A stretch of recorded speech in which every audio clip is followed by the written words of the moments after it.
about to go down.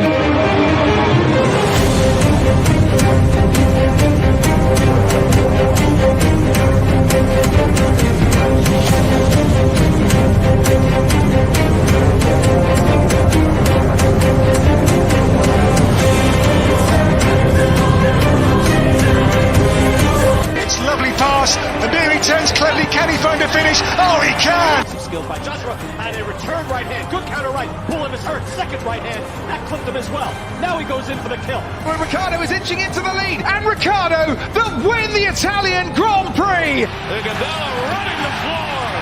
Still leading the way with Canada. In there too with the Netherlands.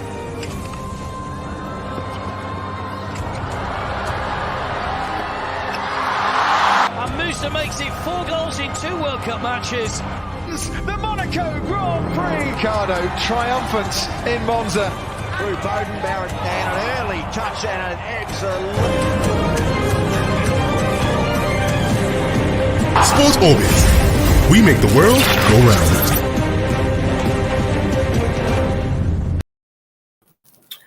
A wonderful good evening, dear to our viewers out there. You're welcome to Sports Orbit. My name is Afa Joe. Salifu Usman is right here with me. Salifu, welcome to this midweek edition of Sports Orbit. Thank you, Afal.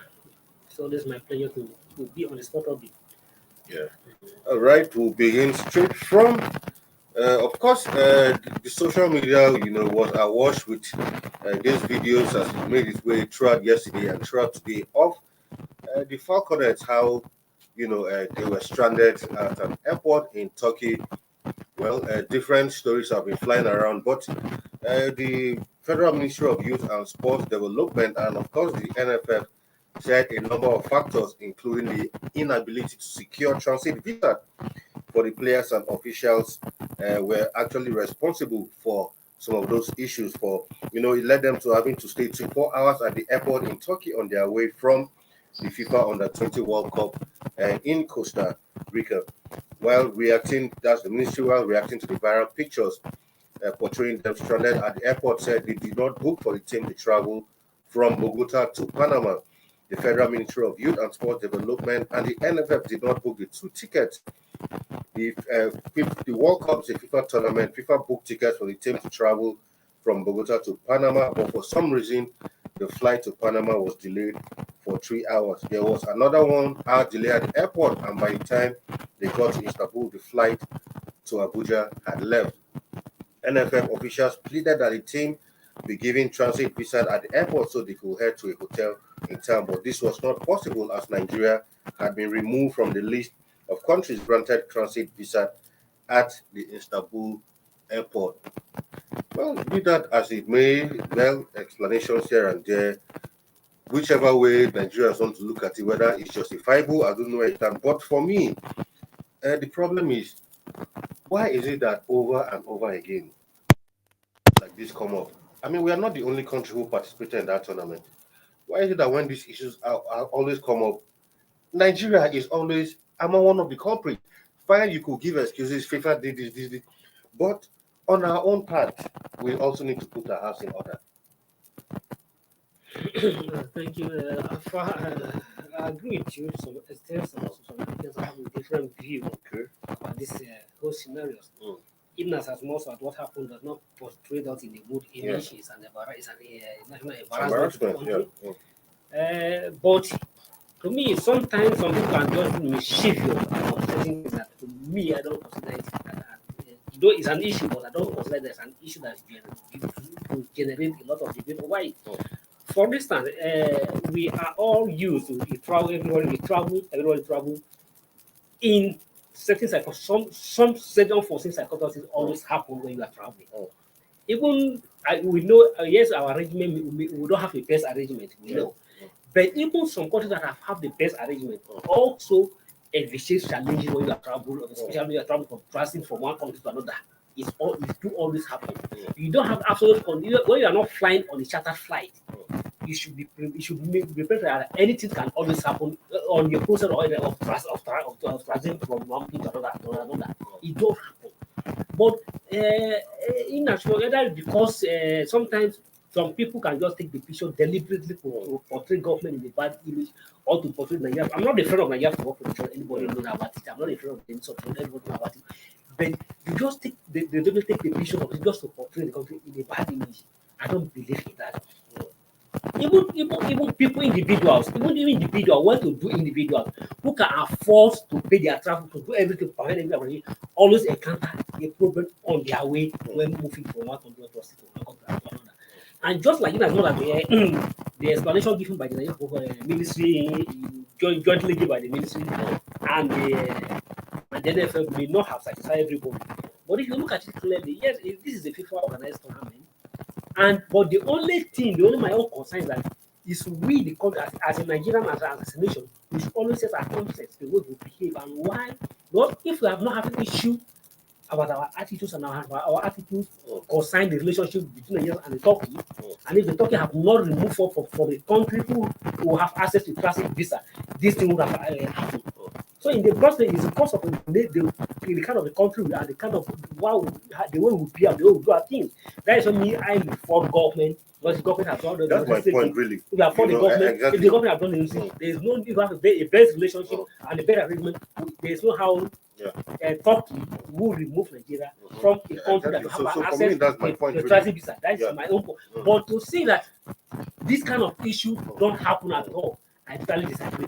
Even a country with the best arrangement always encounter this. So if you are always in regular travel on the road or on a plane, you see even nationals of different nations sleeping at the airport. But I'm not justifying that this is happen. But these are unforeseen circumstances that must happen. Right, but I mean, my own grouse, like you said, is, I mean, having been, NFF has gone on different tournaments and all of that, and knowing that so many things can happen while you're in transit. I mean, when you're making travel on arrangement, sometimes it's good to make arrangement in case something happens. You make some projections.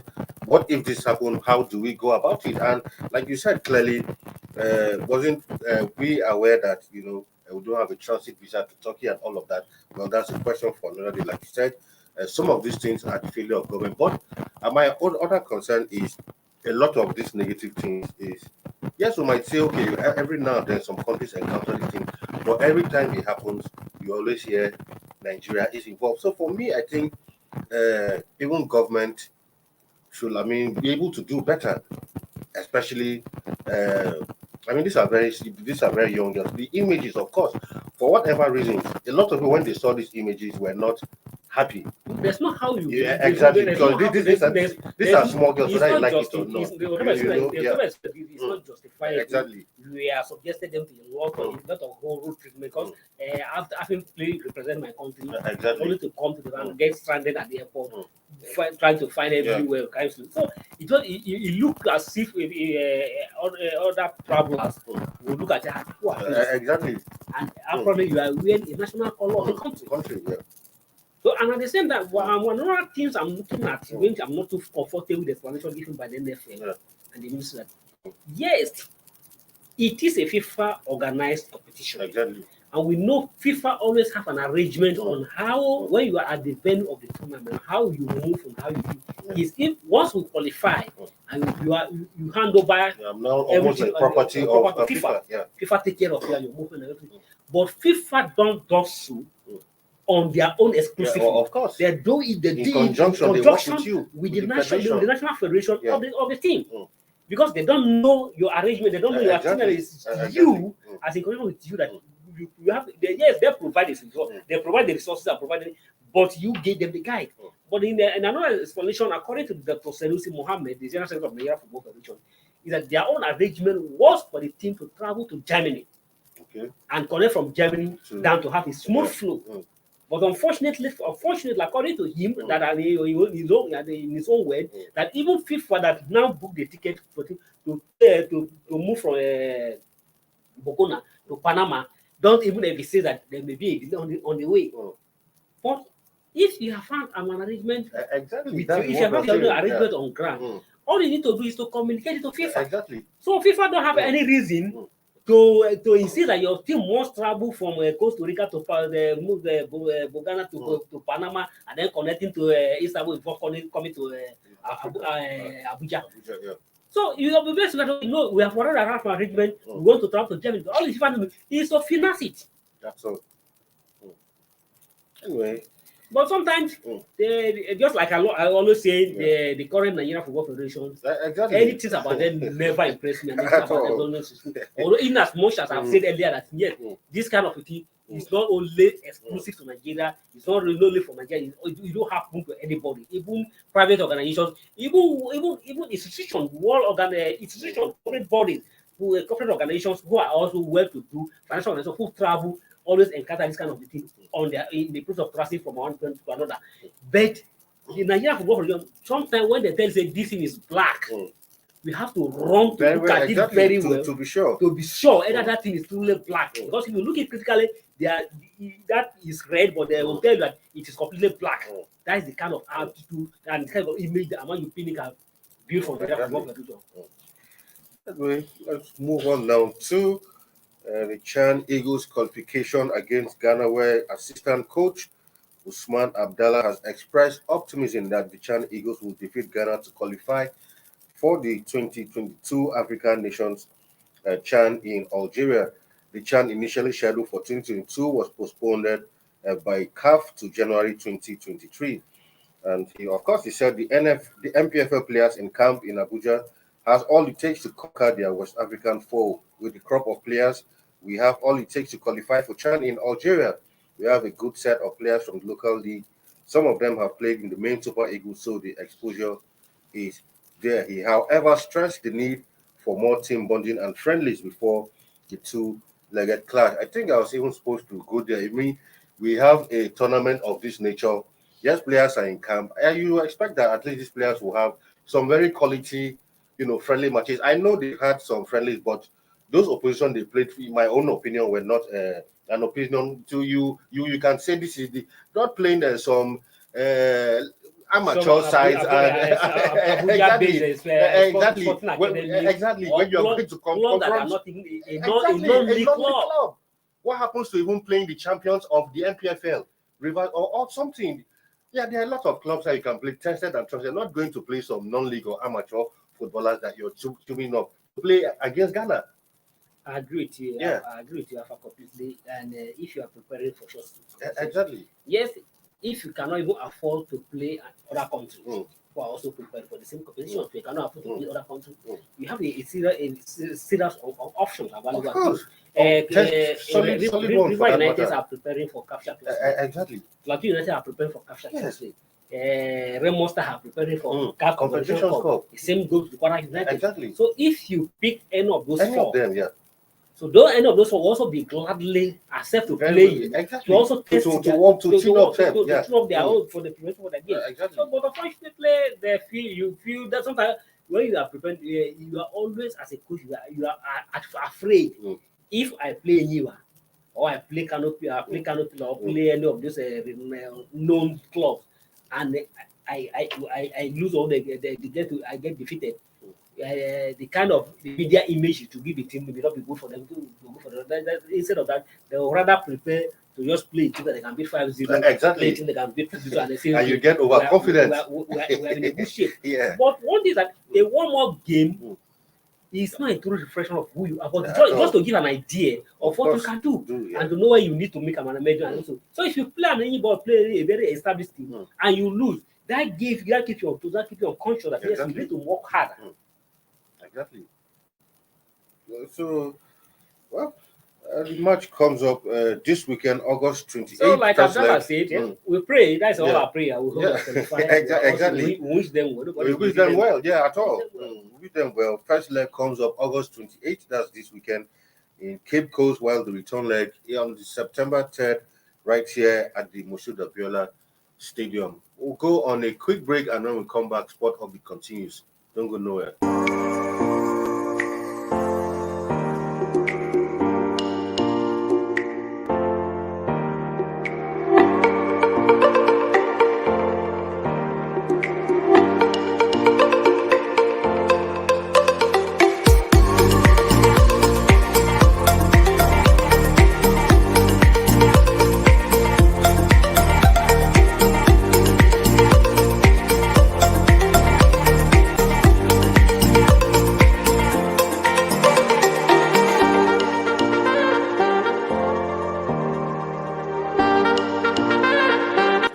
sponsorship, and advert placements, please contact 080-3688-6158. Last Word Leadership Podcast Studio. You have the last word.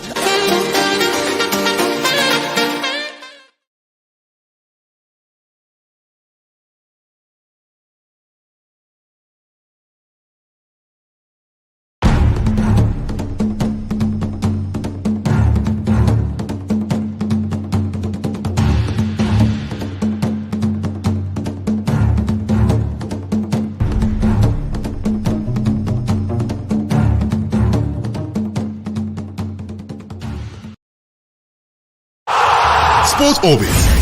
We make the world go round. All right, welcome back from that short break. Of course, the Algerian Football Association has confirmed that the Desert Foxes will tackle the Super Eagles of Nigeria in a friendly next month.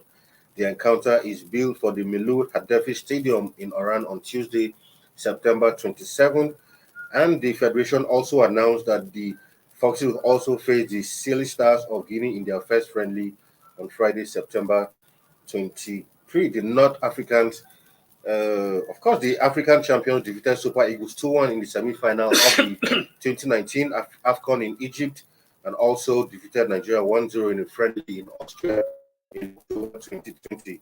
The two countries failed to qualify for the 2024 World Cup in Qatar, losing to Cameroon and Ghana in the playoffs. So, while other teams are preparing to go for the World Cup proper, these ones will, find a way of keeping fit by facing each other. Yeah, trying to Yes. to review themselves. Exactly. But what let the front what is it is a good game. It's a FIFA free window, so FIFA window, and I like the courage of Giuseppe Ciro to seek for this kind of quality of play. Yeah, exactly. I think he now begin to tell us he's ready for the job and he's ready for the because the qualifiers have been shifted to next year, so they won't be in action till playing a team like Nigeria. That will give us a semblance of what we'll be likely to see in a Super Eagles team. The last two matches we play with him, we play under him. After losing to those two friendlies, those two friendly against Ecuador and Mexico. So the two competitive matches against Sao Tome and Celarón. So there are nothing to write home about to say that we haven't built this. You can say that the team is ready. But I believe Algeria will definitely give us a true text to access the Super Eagles squad under Giuseppe Ciro. Right now, to some handball, of course, where former Prudent Energy Nigeria Handball League winners have remained top of the men's section of the third North Central Senior Handball League following a 35-23 defeat of Confluence Stars of Lokoja on day 4 of the championship currently taking place in Makurdi, that's Benue State capital. The victory has kept Nigeria United on top of the men's log on superior goal difference ahead of joint leader FRFC Safety Shooters of Abuja, who need to hold off a spirited second half fight back by Suleja Shooters to win a single point 30-29. Also on day 4 of the tournament yesterday, the Shooters from Suleja struggled to find some form going into the tie, and they trailed 12-18 by the interval. Earlier, Nasarawa Ambassadors lost 16-25 to Benue Buffaloes in a game dubbed the River Benue Derby, while Poverty Fighters of Abuja made it 2 wins, a draw, and 1 defeat after trashing Plateau Vipers of just 23 to 16. The Abuja-based fighters are making their competitive debut in the championship. Meanwhile, on the 4 matches in the women's category saw defending champions FRFC Safety Babes underline their title credentials, coming from 9 to 13 points down at the break to defeat hard-fighting Benue Queens 28-22, while Dream Girls of Boko crashed to 15-31 defeat to Plateau Peacocks of Jos. So that's that for the Handball League North Central Division. Yeah, it's a good one. It's a grassroots program. Exactly. Being sponsored by the executive secretary of the Commonwealth Handball Secretary, Gigi Prim, who who is also the North Central representative on the board of Handball Federation. It's a good development and a vast development of sport. I think kudos to him for doing that, and this is the third edition of the championship. And we urge him to sustain it. I think this will help revive our game of handball. Yeah, of course. Yeah, I mean, such kind of thing should be encouraged because it shouldn't be just that we have just a standard football league. There are so many sports who athletes need to be engaged. Not when a major tournament is coming up, we start trying. So this kind of ventures, I think should be encouraged. You know, in all federations, not just football and handball. Anyway, away from that now to some foreign news where United coach Ten Hag has said that Cristiano Ronaldo still has a future under him at United, despite dropping the striker in that victory over Liverpool at Old Trafford.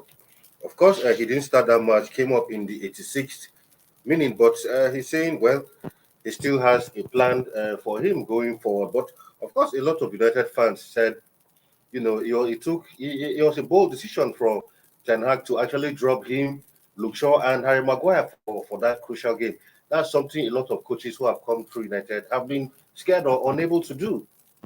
But he's saying, well, in as much as yes, he didn't start, and of course, even today in some other interview, he said, look, if he must stay in the team, he must accept that he can't be a starter in the team. He has to accept that he will be rotated alongside other players and not a starter. And has to fight for his share. Of course, exactly. Yeah. Yes, he can be a starter in the game, depending on. In some ways, but not saying that you must have and also steady share. depending on the formula and the pattern. Exactly. In that particular game.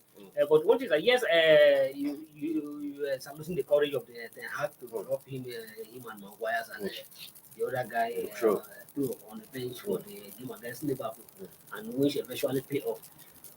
Well, you may say his courage, yet it's his courage, but I also do that because I believe he does that purposely because of advice that I've been giving him from every quarter that yes, he should take a courage to drop. Remember the former Newcastle United captain, we really spoke about it extensively, and I think he's good at yes.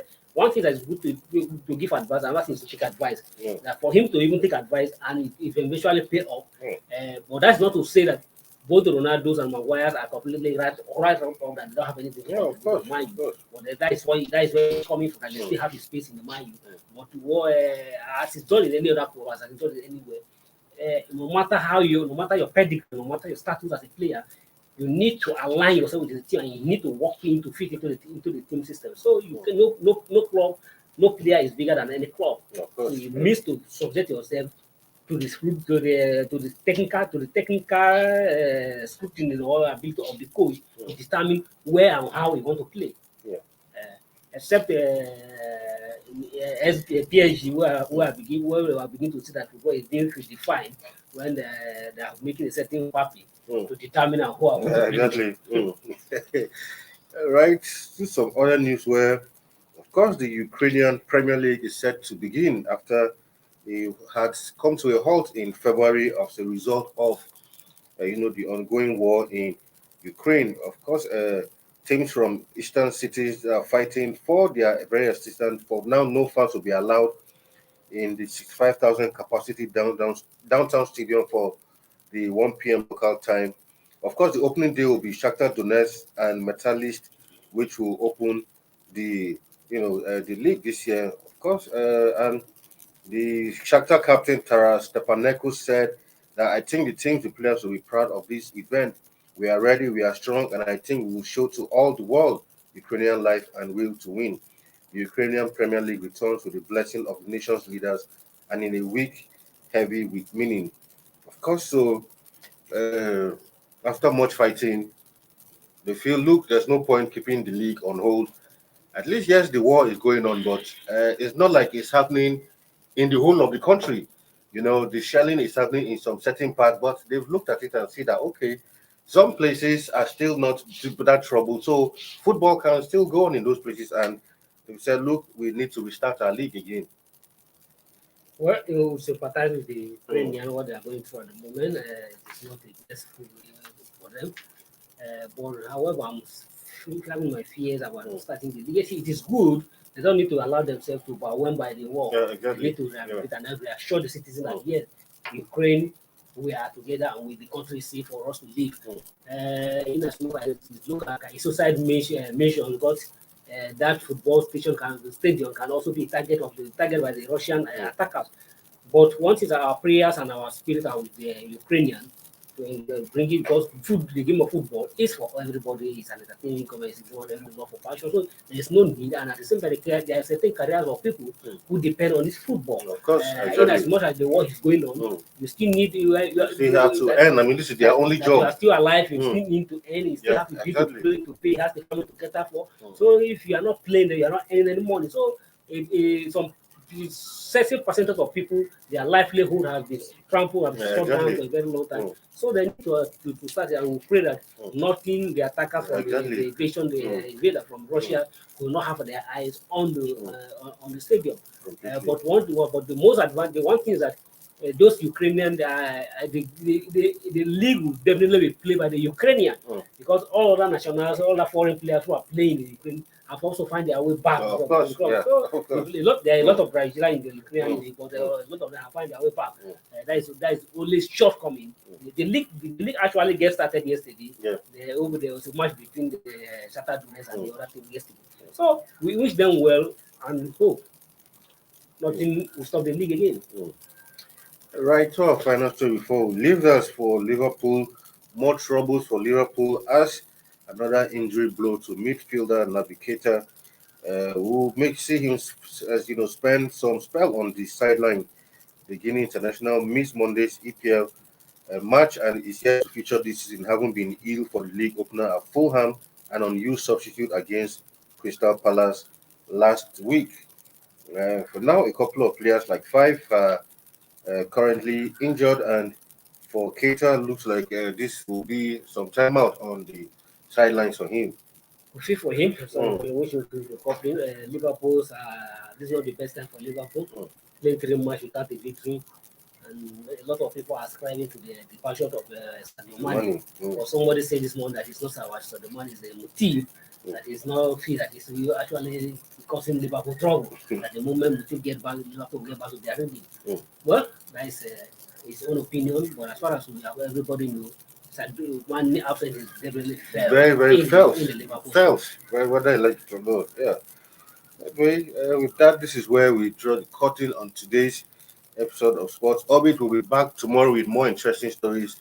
I think the Champions League draws will also be held, I think, tomorrow, if I'm not mistaken. Yeah, and so we'll be back with so many interesting stories on tomorrow's episode of this show. Salifu, thank you for being in the studio today again. Tomorrow, by the time we come back, tomorrow we'll definitely know that our lady, Super Falconets, may have arrived. Hopefully, exactly. At the moment, they are on their way. Yeah. All right, that's for today. My name is Alpha Cho. Stay safe out there, and it's goodbye. Thank you for watching. For sponsorship and advert placements, please contact 080-3688-6158. Last Word Leadership Podcast Studio. You have the last word.